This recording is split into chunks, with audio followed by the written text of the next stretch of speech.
স্বাগত গ্লোবাল টাইমে বিশ্বের নানা প্রান্তের খবর নিয়ে আপনাদের সঙ্গে আছে আমি মাহমুদা মনি। শুরুতে জানিয়ে দিব সংবাদ শিরোনাম।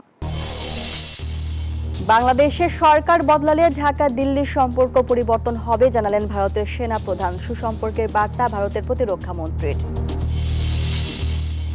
যুদ্ধবিরতির তৎপরতার মধ্যে ইউক্রেনে রাশিয়ার হামলা, নিহত বেড়ে 25। মঙ্গলবার সৌদি আরবে যুক্তরাষ্ট্র ইউক্রেন বৈঠক।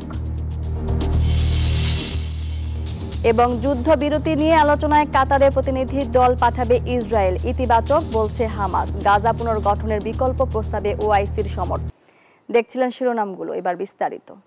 বাংলাদেশের সরকার বদলালে ঢাকা দিল্লির সম্পর্ক পরিবর্তন হতে পারে বলে জানিয়েছেন ভারতীয় সেনা প্রধান। নয়াদিল্লিতে ইন্ডিয়া টুডের আলোচনায় উঠে আসে চীন, পাকিস্তান সহ বাংলাদেশের সমসাময়িক ইস্যু। এদিকে ভারতের প্রতিরক্ষা মন্ত্রী রাজনাথ সিং মন্তব্য করেছেন, বাংলাদেশের সঙ্গে সুসম্পর্ক চায় ভারত। संविधान के प्रति सच्ची श्रद्धा और निष्ठा रखूंगा। 2014 সালে ক্ষমতায় বসেই নরেন্দ্র মোদীর বার্তা ছিল নেবারহুড ফার্স্ট, অর্থাৎ প্রতিবেশী দেশগুলোর সাথে সম্পর্ক উন্নয়ন করাই তার মূলনীতি। তবে 10 বছর পর ভারতের সাথে প্রতিবেশীদের সম্পর্কের উন্নয়নের চেয়ে অবনতি হয়েছে বেশি। এবার শুধু সম্পর্কের অবনতি নয়, বরং প্রতিবেশী পাকিস্তান এবং চীনের সাথে যুদ্ধের আশঙ্কার কথা জানালেন ভারতের সেনাপ্রধান। তবে বাংলাদেশ ইস্যুতে সেনাপ্রধান জেনারেল উপেন্দ্র দ্বিবেদীর মুখে শোনা গেল ভিন্ন সুর। জানালেন, বাংলাদেশের সরকার পরিবর্তনের ফলে ভারতের সাথে ঢাকার সম্পর্কের পরিবর্তন আসতে পারে। বাংলাদেশের ভূমিকা সম্পর্কে এখনই সিদ্ধান্ত নেওয়া অনেক তাড়াতাড়ি হতে পারে। ঢাকায় সরকার পরিবর্তনের ফলে ভারতের সাথে বাংলাদেশের সম্পর্কের পরিবর্তন আসতে পারে। তাদের সাথে আমাদের সম্পর্ক মজবুত। আমরা নিয়মিতভাবে নোট বিনিময় করি, যাতে কোনো ধরনের দ্বিধা, দ্বন্দ্ব বা সন্দেহ এড়ানো যায়। এদিকে ভারতের প্রতিরক্ষা মন্ত্রী রাজনাথ সিং বলেন, বাংলাদেশের সাথে ভারত সবসময় সুসম্পর্ক রক্ষা করতে চায়। দেশটির বার্তা সংস্থা ইন্দো এশীয় নিউজ সার্ভিসকে দেওয়া এক বিশেষ সাক্ষাৎকারে তিনি একথা বলেন। और बांग्लादेश भी हमारा पड़ोसी देश है। हमारी कोशिश तो रहती ही है सभी से अच्छे अपने पड़ोसियों से रिश्ते अच्छे बनाकर रखने की, क्योंकि हमारे अटल बिहारी वाजपेयी जी भी कहा करते थे कि दोस्त बदल सकते हैं लेकिन हम पड़ोसी अपने नहीं बदल सकते। এর আগে ভারতের পররাষ্ট্র মন্ত্রণালয় জানায়, গণতান্ত্রিক উপায়ে বাংলাদেশের সব সমস্যার সমাধান চায় ভারত। মাসুদ রানা, নিউজ 24। যুক্তরাষ্ট্র ও সৌদি আরবের মধ্যস্থতায় যুদ্ধবিরতির তৎপরতার মধ্যে ইউক্রেনে অব্যাহত রয়েছে রুশ হামলা। পৃথক অঞ্চলে চালানো হামলায় কমপক্ষে 25 জনের প্রাণহানি হয়েছে, আহত হয়েছেন অনেকে। এদিকে ইউক্রেন রাশিয়ার যুদ্ধ সমাপ্তির লক্ষ্যে আগামী মঙ্গলবার সৌদি আরবে শীর্ষ বৈঠকে মিলিত হচ্ছে যুক্তরাষ্ট্র ও ইউক্রেন। নানা প্রচেষ্টার পরও দেখা যাচ্ছে না সংঘাত প্রশমিত হওয়ার লক্ষণ। শুক্রবার ও শনিবার ইউক্রেনে আরও ভয়াবহ হামলা চালিয়েছে রাশিয়া। ইউক্রেনের স্বরাষ্ট্র মন্ত্রণালয় শনিবার জানায়, দেশটির উত্তরাঞ্চলীয় শহর দ্রবিপিলিয়া ও খার্কিভ অঞ্চলের এলাকায় ক্ষেপণাস্ত্র ও ড্রোন হামলা চালায় রুশ বাহিনী। হামলায় হতাহত হন বহু মানুষ। ওডেসা সহ অন্যান্য অঞ্চলেও বাড়িঘর এবং অবকাঠামো ক্ষতিগ্রস্ত হয়েছে। শান্তি চুক্তির আলোচনা করতে সৌদি আরবের জেদ্দায় মঙ্গলবার হতে যাচ্ছে যুক্তরাষ্ট্র ও ইউক্রেনের শীর্ষ বৈঠক। এ তথ্য নিশ্চিত করেছেন যুক্তরাষ্ট্রের বিশেষ দূত স্টিভ উইটকফ। মার্কিন প্রতিনিধিদের সাথে গঠনমূলক আলোচনার জন্য ইউক্রেন পুরোপুরি প্রতিশ্রুতিবদ্ধ বলে জানিয়েছেন দেশটির প্রেসিডেন্ট ভলোদিমির জেলেনস্কি। এদিকে যুদ্ধবিধ্বস্ত ইউক্রেনকে সমর্থন করার জন্য মার্কিন প্রেসিডেন্ট ডোনাল্ড ট্রাম্পের কাছে আহ্বান জানিয়ে হোয়াইট হাউসের কাছে শনিবার বিক্ষোভ করেছেন আন্দোলনকারীরা। এ সময় তাদের হাতে ছিল বিশ্বের বৃহত্তম ইউক্রেনীয় পতাকা, মুখে মুখে ছিল রুশ বিরোধী স্লোগান। নিবির আমিন, নিউজ 24। আগামী সোমবার ফিলিস্তিনের গাজার যুদ্ধবিরতি চুক্তি নিয়ে আলোচনা করতে কাতারের দোহায় প্রতিনিধি দল পাঠাবে ইসরায়েল। এ ব্যাপারে ইতিবাচক লক্ষণ দেখা যাচ্ছে বলে জানিয়েছে হামাস। গাজায় বন্দী জিম্মিদের মুক্তির দাবিতে তেল আবিবে অব্যাহত রয়েছে বিক্ষোভ। এদিকে গাজা পুনর্গঠনে আরব লীগের বিকল্প প্রস্তাবে সমর্থন দিয়েছে ইসলামিক সহযোগিতা সংস্থা ওআইসি। ফিলিস্তিনের গাজা উপত্যকার যুদ্ধবিরতি নিয়ে চলমান সংকটের মধ্যেই নতুন করে বার্তা দিল ইসরায়েল। গাজা যুদ্ধবিরতি এবং বন্দি বিনিময় আলোচনা এগিয়ে নিতে সোমবার কাতারের রাজধানী দোহায় একটি প্রতিনিধি দল পাঠানো হবে বলে জানালো নেতানিয়াহু প্রশাসন। দ্বিতীয় পর্যায়ের আলোচনা শুরুর বিষয়ে দেখা যাচ্ছে ইতিবাচক লক্ষণ, এমনটাই তথ্য দিয়েছে ফিলিস্তিনের স্বাধীনতাকামী সংগঠন হামাস। মিশরের রাজধানী কায়রোতে মধ্যস্থতাকারীদের সাথে এরই মধ্যে সাক্ষাৎ করেছে হামাসের প্রতিনিধিরা। এরই মধ্যে গাজায় হামাসের কাছে থাকা জিম্মিদের মুক্তি চুক্তি করতে শনিবারও ইসরায়েলের রাজধানী তেল আবিবে বিক্ষোভ করেছে হাজারো বিক্ষোভকারী। অংশ নিয়েছে জিম্মিদের স্বজনরাও। এদিকে মার্কিন প্রেসিডেন্ট ডোনাল্ড ট্রাম্পের গাজা দখল এবং এখানকার বাসিন্দাদের বাস্তুচ্যুত করার পরিকল্পনার বিরুদ্ধে আরব লীগের বিকল্প প্রস্তাব শনিবার আনুষ্ঠানিকভাবে গ্রহণ করেছে ইসলামিক সহযোগিতা সংস্থা ওআইসি। নিবির আমিন, নিউজ 24। সিরিয়ায় সরকারি বাহিনী ও আসাদপন্থীদের মধ্যে চলমান সংঘর্ষে নিহত 1000 ছাড়িয়েছে। হতাহত হয়েছেন অন্তত 7 শতাধিক বেসামরিক নাগরিক। দেশটির প্রেসিডেন্ট আহমেদ আল শারা আসাদ সমর্থকদের খুঁজে বের করে নিশ্চিহ্ন করার হুঁশিয়ারি দিয়েছেন। এদিকে সিরিয়ার চলমান ঘটনায় উদ্বেগ প্রকাশ করা হয়েছে জাতিসংঘের নিরাপত্তা পরিষদে। বিদ্রোহ দমাতে কয়দিন ধরেই অব্যাহত রয়েছে সিরিয়ার সরকারি বাহিনীর অভিযান।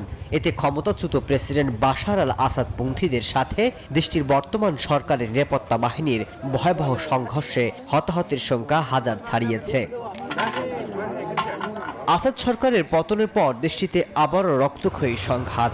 মূলত বিদ্রোহ দমাতে আসাদ পন্থীদের বিরুদ্ধে কঠোর অবস্থান নিয়েছে দেশটির অন্তর্বর্তী সরকার। এক বিবৃতিতে প্রেসিডেন্ট আহমেদ আল শারা বলেছেন, আত্মসমর্পণ এবং সরকারের নির্দেশ না মানলে ভোগ করতে হবে কঠিন পরিণতি। যারা সিরিয়াকে অশান্ত করার চেষ্টা করছেন তাদের এর মূল্য দিতে হবে। প্রয়োজনে আসাদপন্থীদের খুঁজে বের করে নির্মূল করা হবে। এমন অবস্থায় জাতিসংঘের নিরাপত্তা পরিষদে উদ্বেগ প্রকাশ করেন সিরিয়ার জাতিসংঘের বিশেষ দূত। Significant challenges and significant humanitarian security and recovery needs in the country. এদিকে সিরিয়ায় এই সংঘর্ষে দেশটির অভ্যন্তরীণ রাজনীতিকে আরো জটিল করে তুলেছে। সংঘাতপূর্ণ দেশটিতে নতুন করে হামলায় উদ্বেগ বাড়ছে সাধারণ মানুষের মধ্যে। মাসুদ রানা, নিউজ 24। এবার মার্কিন প্রেসিডেন্ট ডোনাল্ড ট্রাম্পের সঙ্গে আলোচনায় বসার প্রস্তাব প্রত্যাখ্যান করলেন ইরানের সর্বোচ্চ নেতা আয়াতুল্লাহ আলী খামেনি। সেই সঙ্গে যুক্তরাষ্ট্রের চাপের মুখে নতি স্বীকার না করার কথাও জানান তিনি। স্থানীয় সময় শনিবার রাষ্ট্রীয় টেলিভিশনে দেয়া এক ভাষণে এসব কথা বলেন ইরানের সর্বোচ্চ নেতা। মসনদে বসেই পেজিশকিয়ান প্রশাসনকে জব্দ করতে একের পর এক কৌশল অবলম্বন করছেন মার্কিন প্রেসিডেন্ট ডোনাল্ড ট্রাম্প। প্রথম মেয়াদে ইরানের পারমাণবিক চুক্তি থেকে যুক্তরাষ্ট্রকে সরিয়ে নেন তিনি। দ্বিতীয় মেয়াদে হোয়াইট হাউসে ফেরার পর তেহরানের বিরুদ্ধে সর্বোচ্চ চাপ প্রয়োগের নীতি চালু করেন। এমনকি দেশটিকে বৈশ্বিক অর্থনীতি থেকে বিচ্ছিন্ন করে তেল রফতানির আয় শূন্যের কোঠায় নামিয়ে আনতেও কাজ করছে ট্রাম্প প্রশাসন। তবে এত কিছু করেও তেহরানকে বাগে আনতে পারছেন না ট্রাম্প। এর মাঝে এবার পারমাণবিক কার্যক্রম নিয়ে ট্রাম্পের পাঠানো আলোচনার প্রস্তাব প্রত্যাখ্যান করেছেন ইরানের সর্বোচ্চ নেতা আয়াতুল্লাহ আলী খামেনি। শনিবার দেশটির রাষ্ট্রীয় টেলিভিশনে দেয়া এক ভাষণে তিনি বলেন, তেহরান কখনোই ওয়াশিংটনের চাপের কাছে নতি স্বীকার করে আলোচনায় বসবে না। কিছু শক্তিধর দেশ আলোচনা নিয়ে যেভাবে জোর দিচ্ছে তা আসলে কোনো সমস্যার সমাধান নয়। তাদের কাছে আলোচনা মানে নতুন নতুন দাবি তোলা। এটি শুধু ইরানের পরমাণু ইস্যু নিয়ে নয়, অবশ্যই তাদের শর্ত মেনে নেবে না ইরান। এর আগে ইরানের পারমাণবিক কার্যক্রম সীমিত করতে কূটনৈতিক প্রচেষ্টার সময় দ্রুত শেষ হয়ে আসছে বলে সতর্ক করে জাতিসংঘের পারমাণবিক পর্যবেক্ষক সংস্থা IAEA। সংস্থাটির মতে তেহরান ইউরেনিয়াম সমৃদ্ধিকরণের কাজ দ্রুত এগিয়ে নিচ্ছে। আফরিন মৌ, নিউজ 24। এবার কানাডার কৃষি ও খাদ্য পণ্যের উপর নতুন আমদানি শুল্ক বসানোর ঘোষণা দিয়েছে চীন। প্রায় 260 কোটি মার্কিন ডলার মূল্যমানের পণ্যের উপর জারি হতে যাচ্ছে এই শুল্ক। গেল অক্টোবরে চীনা পণ্যের উপর কানাডার শুল্ক আরোপের জবাবে এই পদক্ষেপ নিয়েছে শি জিনপিং প্রশাসন।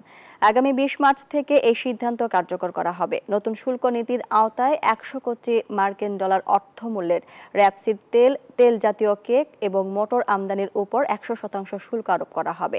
এছাড়া কানাডার 160 কোটি ডলারের শূকরের মাংস এবং সামুদ্রিক খাদ্যপণ্যের উপর ধার্য করা হবে 25% শুল্ক। তবে কানাডার প্রধান রপ্তানি পণ্য ক্যানোলার উপর শুল্ক আরোপ না করায় খোলা রাখা হয়েছে আলোচনা ও সমঝোতার পথ, এমনটাই ধারণা করা হচ্ছে।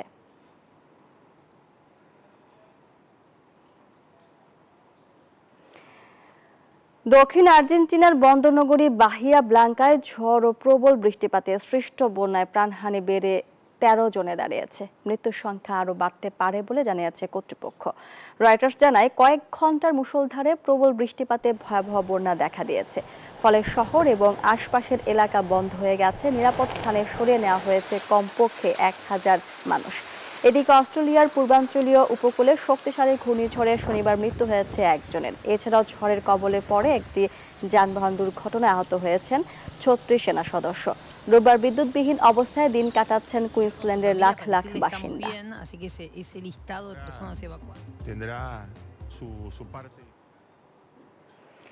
ভারী তুষারপাতের নাকাল চীনের উত্তর পশ্চিম চীনের জিনজিয়াং প্রদেশ। স্থানীয় গণমাধ্যমের বরাতে জানা যায়, শনিবার অঞ্চলের কিছু অংশে ভারী তুষারঝড় আঘাত হানে। এর পরপরই বরফের নিচে ঢাকা পড়ে ঘরবাড়ি, রাস্তাঘাট সহ বিভিন্ন স্থাপনা। এতে বিভিন্ন গুরুত্বপূর্ণ সড়কে বন্ধ হয়ে যায় যান চলাচল। ভোগান্তিতে পড়েন স্থানীয়রা। যদিও সড়ক পরিষ্কার করতে কাজ করছেন জরুরি কর্মীরা, তবে তুষারপাত অব্যাহত থাকায় বাধার সম্মুখীন হচ্ছেন তারা।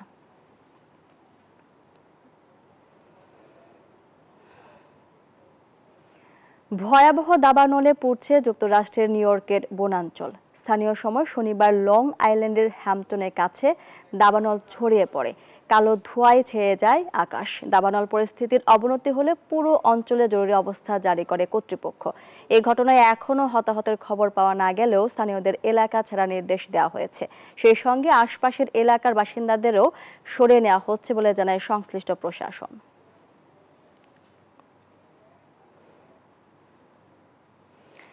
যুক্তরাজ্যে আইন ভেঙে ফিলিস্তিনিদের প্রতি সমর্থন জানানোয় একজনকে গ্রেপ্তার করেছে দেশটির পুলিশ।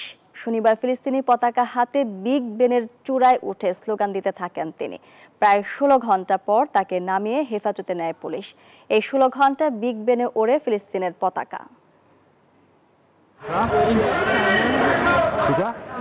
ব্রিটেনে হঠাৎই ওয়েস্টমিনিস্টার প্যালেসে জনপ্রিয় পর্যটন স্পট বিগ ব্যানের এলিজাবেথ টাওয়ারের চূড়ায় উঠেন এক ব্যক্তি।